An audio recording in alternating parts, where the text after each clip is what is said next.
Good morning. It's really fun to be here. It's been a while since I've been in Santa Rosa at this CSL. There was a time where I was here a lot. I did my ministerial school training here. So as I drove here from Napa this morning, bright and early, I think I left, 7 o'clock in the morning? Still dark out, rainy. But my car knew how to get here. I knew how to get here. So it's good to be here. So it's really special to talk today. I'm really excited because I want to talk about the gifts of the holy days. And there's a lot converging on this particular day. So last night, the solstice reached its apex at 8:19 p.m.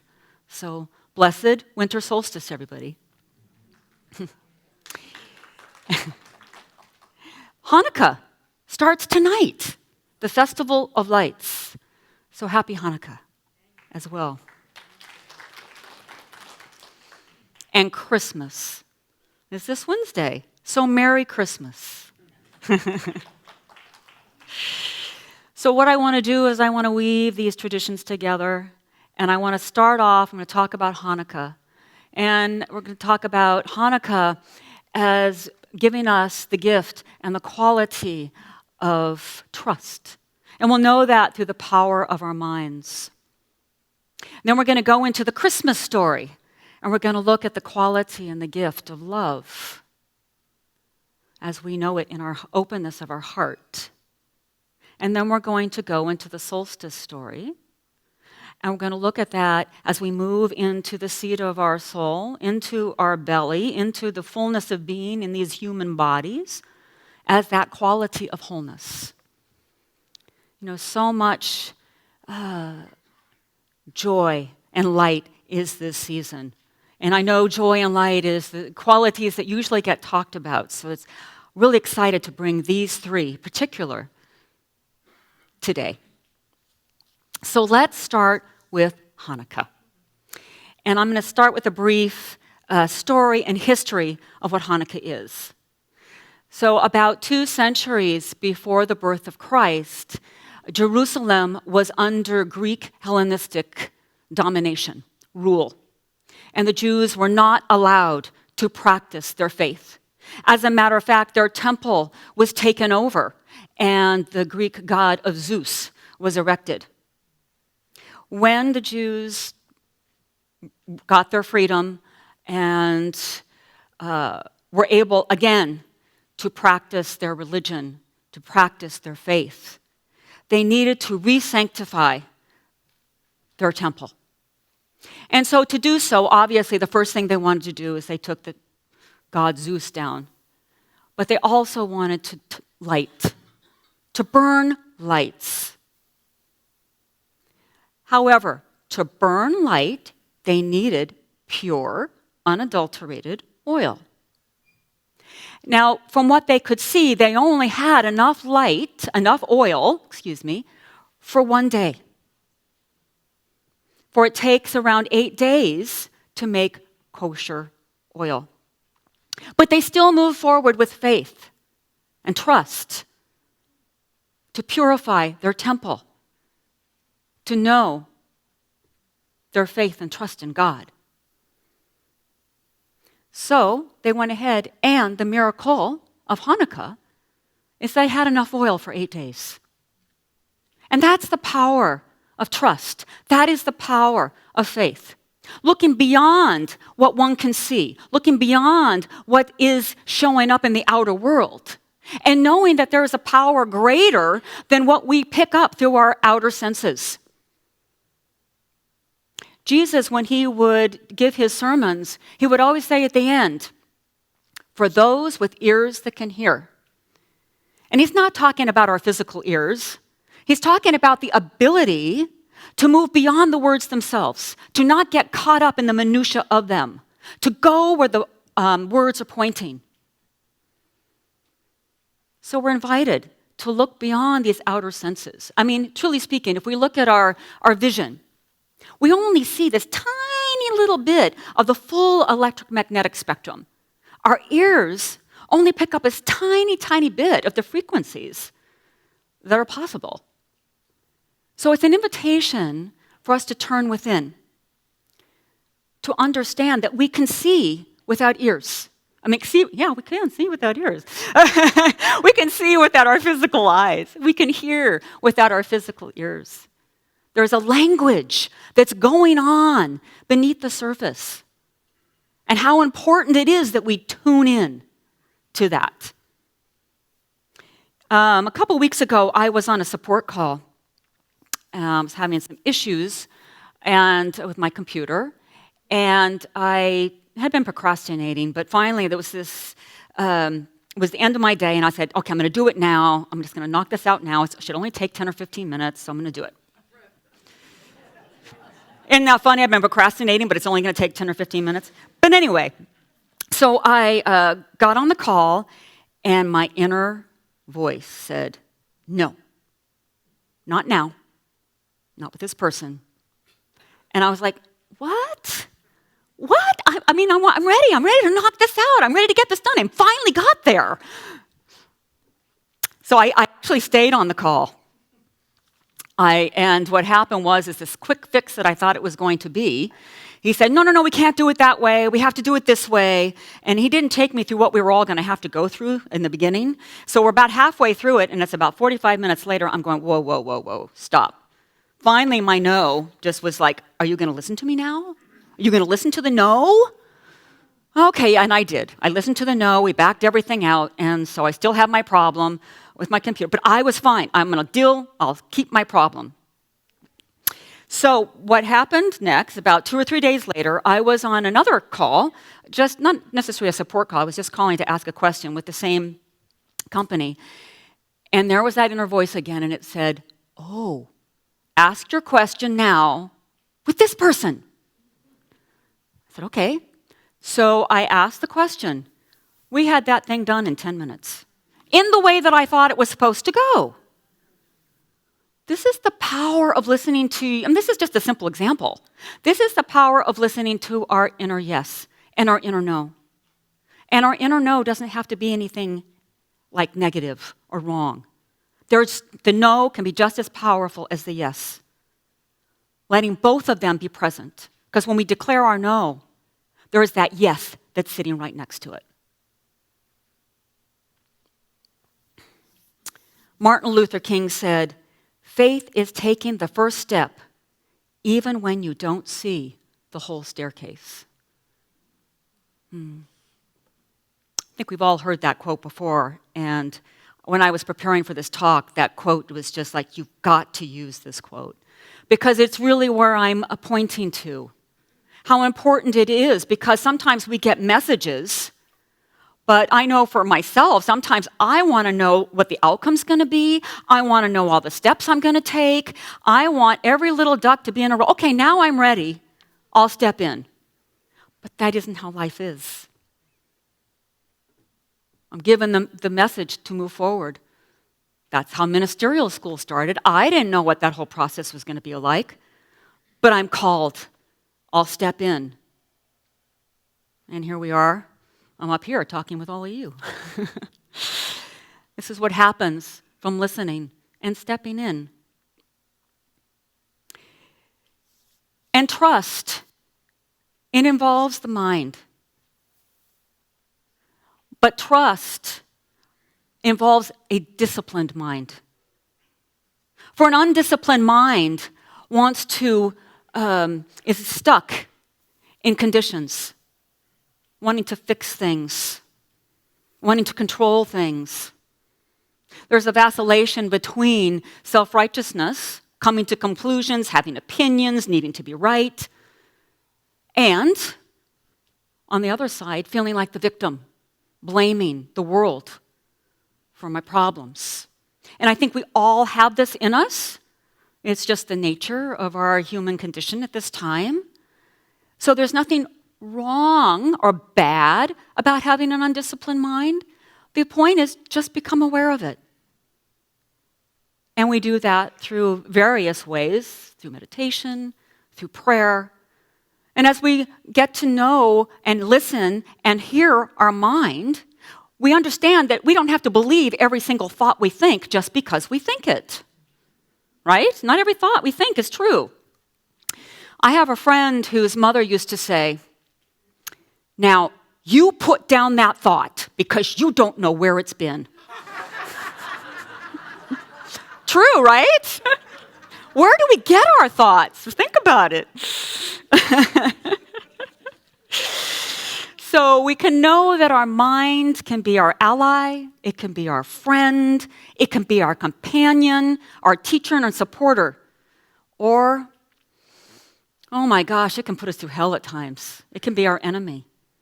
So how important it is that we learn to have a disciplined mind. And so what the mind needs to do is it needs to build a collaboration. It needs to build an alliance. And that happens by when the mind sinks deeper into the heart. When these two work together, trust and clarity comes forth in very powerful and meaningful ways. So we move now into love. And this is the quality and the gift of Christmas. And it's Christmas, as we all know, is that birth of Jesus Christ. And what was his main message? Love. Ernest Holmes said this about Jesus. He was humble in his humanity, compassionate in his tenderness. Understanding the frailties of the human mind, he let the Great Spirit speak through him in words of love and sympathy. He proclaimed his divinity through his humanity. I think Ernest Holmes got Jesus pretty right on. I think Ernest Holmes loves Jesus. The Science of Mind Big Book, there's a huge section on the Bible and the metaphysical understanding of it. You know, this past year, I reread the canonical Gospels from the New Testament, that of Matthew, Mark, Luke, and John. I also read this year some Gnostic Gospels. I found an author that I really, really resonated with his commentary about the Gospels. So I read the Gospel according to Thomas, which I'd actually read before, just the Gospel itself. I read the Gospel according to Philip, Gospel according to Mary Magdalene, and the Gospel according to Judas. And what these books did for me this year, just as Ernest Holmes' book did for me a few years ago when I first picked it up about Jesus, it was refreshing, it was confirming about who this man truly was and what he was here to do. And it confirmed an experience I had when I was 16 years old. So when I was 16, right before I turned 16, I was living in Connecticut. And we were moving out to California. And right before we moved out, my mom took me to a Broadway show. And it's my first Broadway show I had ever been to. And right now it's the only one I've ever been to. But it was Jesus Christ Superstar. And oh gosh, oops, I'm hitting my microphone, sorry about that. It was like over the top, the music, the artistry, the message, the power of what was being presented here. It was the story of Jesus Christ, but it was a different take, it was a different story. It was really more of his humanity. And what I did when I came to California is that summer, I listened to that album. I bought the album, Jesus Christ Superstar. I listened to it again and again and again. And I would sit in my room and I would just be filled. I mean, it was my first spiritual awakening. I was just filled, my heart overflowing, bursting with love. I would be sitting in this bliss of love itself and the power of it. And I would feel Jesus' presence there with me. And we would talk, not his physical presence, and we're not talking in verbal words, but I felt him inside me. And I felt We would communicate. And he would tell me his story and about his life. And it was so different than anything I had ever heard up to that point, like in Sunday school. And I didn't really hear about all that until I read Ernest Holmes, and again, rereading these Gnostic Gospels.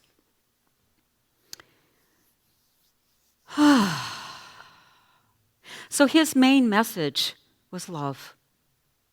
And from the Bible, we know that as his two main commandments. He said, you must love the Lord your God with all your heart, all your soul, and all your mind. All your mind, all your heart, all your soul. An integrated love. He also said, love your neighbor as yourself. Who is your neighbor? Who is your neighbor? Everybody, thank you. Yes, everybody and everything. In the Gospel of Thomas, Yeshua is shown as a being that has come here to awaken us out of our contracted consciousness. He was not an exception. He came to show us what was possible as an example of what we can do, what we can become when we open. In Logion 6, Yeshua says, stop lying. Do not do that which is against your love. You are naked before heaven. What you hide will be revealed. Whatever is veiled will be unveiled. Much like that saying, love will bring up anything unlike itself to be healed. So whatever inner agenda, whatever compensating structure, whatever coping mechanism, whatever means that we want to fix things, control things, love will bring that right up into our faces. We have to face ourselves and how we move in the world because it needs to be healed. This is the power that love is. When we move into that heart space, the mind helps us understand what love isn't. That love isn't conditional. That it isn't emotionality. It isn't romanticized. This is not the love we're talking about here. We're talking about a love that is a reality. It's not transactional. It's what we all are. It's the sacred truth of what we're made of. And so the mind helps us understand that love. And what love does and supports the mind, as mind grows in clarity and more in discipline, the heart helps us to be tender and kind when we're faced with the difficulties that run around that monkey mind, those judgments, those self-criticisms. So the mind and the heart, it's a collaboration. They work together and they support each other and are absolutely necessary. And as we move further down into that seat of the soul, into the belly, as we move into these bodies as human beings, this is where compassion is birthed. Where not only do we grow in compassion for ourselves, which is an absolute necessary, we must love and have compassion for ourselves first, and then we can bring it out into the world. The world needs this right now. So this leads us to the solstice. So last night was the longest night of the year. And what causes that is when the North Pole tilts as farthest away from the sun. And now the North Pole doesn't say, gosh, this relaxation, I'm tilting back here, I think I'll stay here for a while. Doesn't do that, right? It moves forward. We're now moving towards the sun. Our days are now going to start getting longer. It's changing, flowing, moving. And this tilt also is what's important. It creates our seasons. And as our earth rotates, that's what creates our night and our day. And our moon that rotates around our planet creates our tides. And as our planet rotates around the sun, We get our seasons throughout the year. Everything is flowing. Everything is moving. Nothing is truly linear in this human experience and human existence. It's circular. It's spiral. So I think some of you might know Reverend Jeff Anderson. One thing he used to say, I think he still says it, but I loved it when he would say, nowhere in the Bible does it ever say it came to stay. It says in the Bible, it came to pass. Everything's changing. And yet, when we know in the divine truth of what we are and that love and that divinity, it's changeless. So we are both human and divine. We are both. No one is better than the other. And so what we understand as we have a human experience is that there's pairs of opposites, that there is stillness, and there is activity and motion. There is silence, and there is sound. There is giving, there is receiving, there is inner, and there is outer. There is pain, there is pleasure. And so the invitation in all of this is to let go of preference from one over the other when it's showing up. Because whatever is showing up in our lives is our present moment, and that is the opportunity to be present and accept whatever's there. So in this way, we learn to be with those pairs of opposites, knowing the paradoxical truth is that they're both true and they're both okay. Carl Jung said, "Wholeness is not achieved by cutting off a portion of one's being, but by an integration of the contraries." We all have our own seasons. We all have that time where in spring, things are birthing, things are flowing, things are coming forth. And then summer, we come into a greater evolution and maturity. In fall, we have that time where we're harvesting what we have been going through when we've grown. And then there's a time where we come to that death and that letting go, because it's time to enter a new beginning, a new time of birthing. And so this is what happens as we move deeper into our bodies. And then when we realize, when we grow into our bodies as human beings, we realize how connected we are, not only in our divinity, but in our physicality. We are just but a cell upon this earth, right? And this earth is but a cell in this galaxy that we know of as the Milky Way. This galaxy that we know as the Milky Way is but a cell in the whole universe. This is how big it is. And so in this way, we are absolutely and completely insignificant. Right? And we're absolutely and completely necessary and needed. Two opposites, but both absolutely true.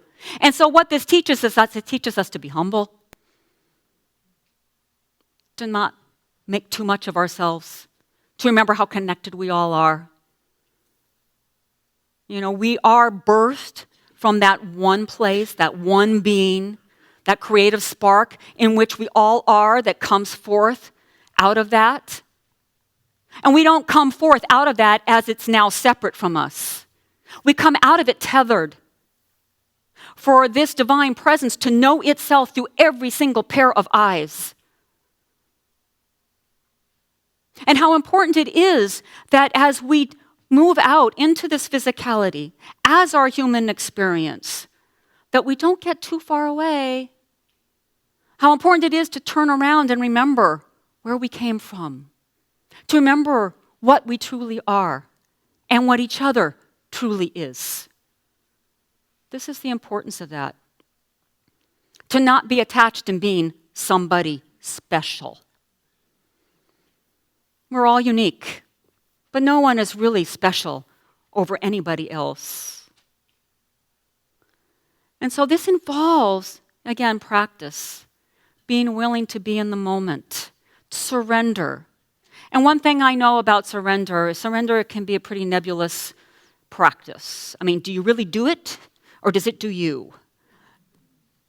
I really don't have an answer to that. I really don't. But what I do know is that relaxation. I mean, just for a moment, breathe with me. Breathe in and breathe out. That's surrender right there. Just breathing, relaxing. The body can't be as tight when you breathe deep. And so when we focus on that surrender and that relaxation, we can breathe in and release the contraction that might be in our minds and open to that gift of clarity and trust. We can move into that place in the heart, and if we have a contraction there, we can breathe and relax and open to love. We can also breathe and move into the belly and recognize if there's a contraction there and release that contraction and open up to that spark of divine presence, that divine creativity, wholeness, integrated being. Let's go into prayer.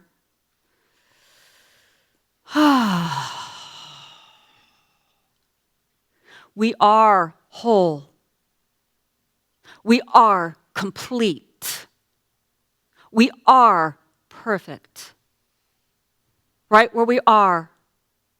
No matter what is appearing, no matter what is showing up, we can be with both. That which doesn't look whole, that which doesn't look complete, and that which doesn't look perfect. It's that opportunity to embrace it all. To embrace our humanity and to embrace our divinity. To love ourselves, even when the mind says we're unlovable. To allow that relaxation to fully activate all the centers of our being, of our body, of our soul. To awaken. This is truly our divine purpose, our divine mission. And it's not just for ourselves. It's for the vast humanity. It's for our planet. And the times are calling for that right now. So there's an importance here, an urgency of sorts. And so I just know for each and every single one of us, we are called in unique ways. And I just know for each and every single one of us that there is a deep and powerful listening. And not only that, a trust and a faith to follow through whatever is received. For it's each one of us what we must do. That it is anchored in love. Love for ourselves. And love for each other as our neighbors. And a love for God. And there's a groundedness, a rootedness in this planet as human beings as we move out in this world, compassion for ourselves and compassion for each other. I just give thanks for all these gifts that we recognize today from these holy days. What a blessing it is. What a blessing to know it's the divine truth of what we are.